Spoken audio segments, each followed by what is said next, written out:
Assalamualaikum warahmatullahi wabarakatuh.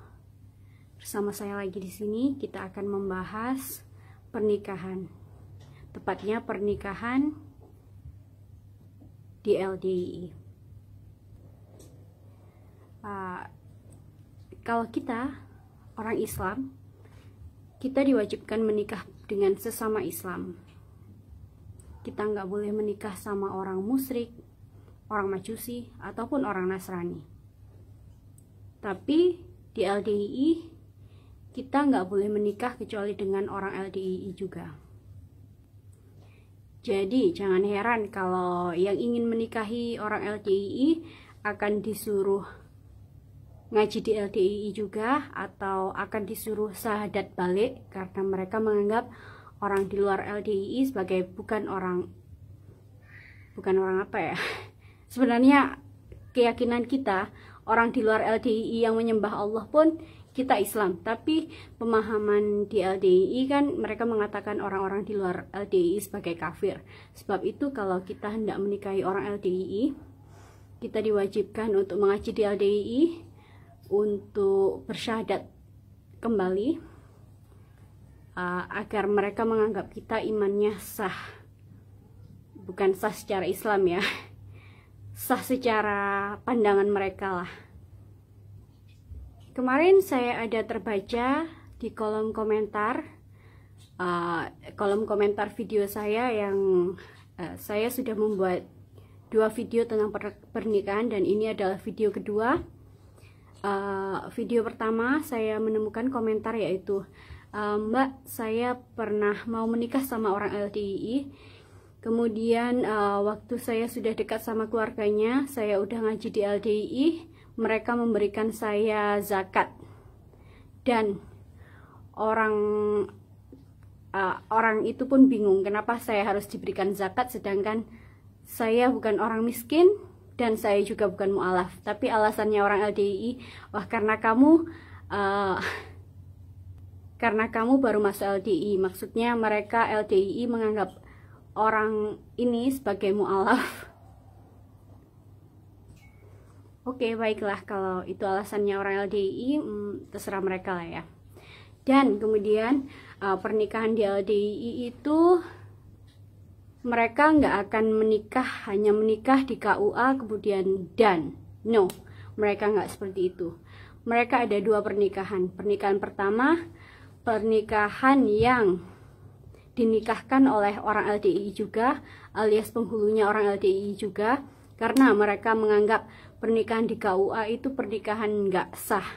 Maklumlah, seperti yang saya katakan, orang LDII menganggap orang Islam di luar LDII sebagai kafir, maka kalau penghulunya orang di luar LDII, mereka juga menganggap pernikahan itu tidak sah.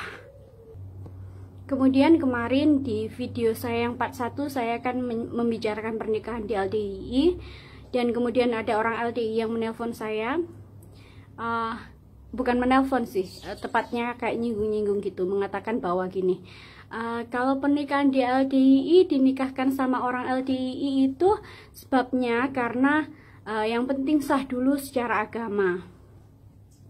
Intinya karena mereka udah mengetahui video saya dan saya membahas pernikahan di LDII, mereka hendak mengelabui saya juga. Tapi ya karena saya udah pernah di LDII, saya tahu fatonah bitonahnya mereka, saya tahu mereka memang tukang bohong,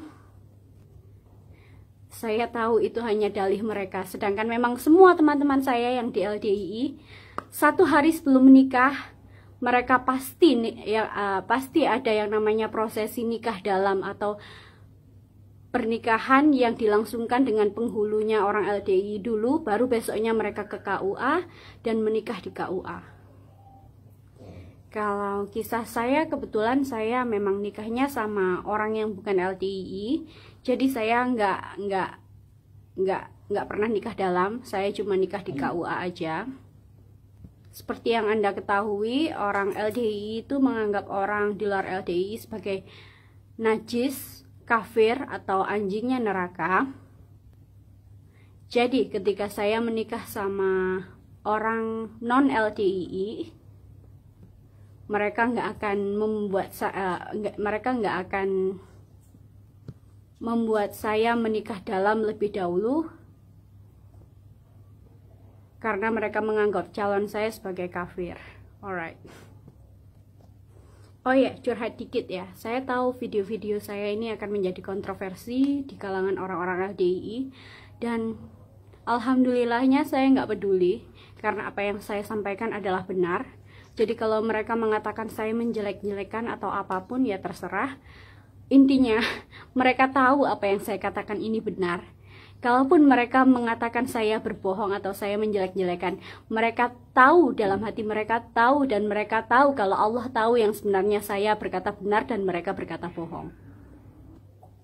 So, buat orang-orang LDII, I don't really have problem if you are being so denial.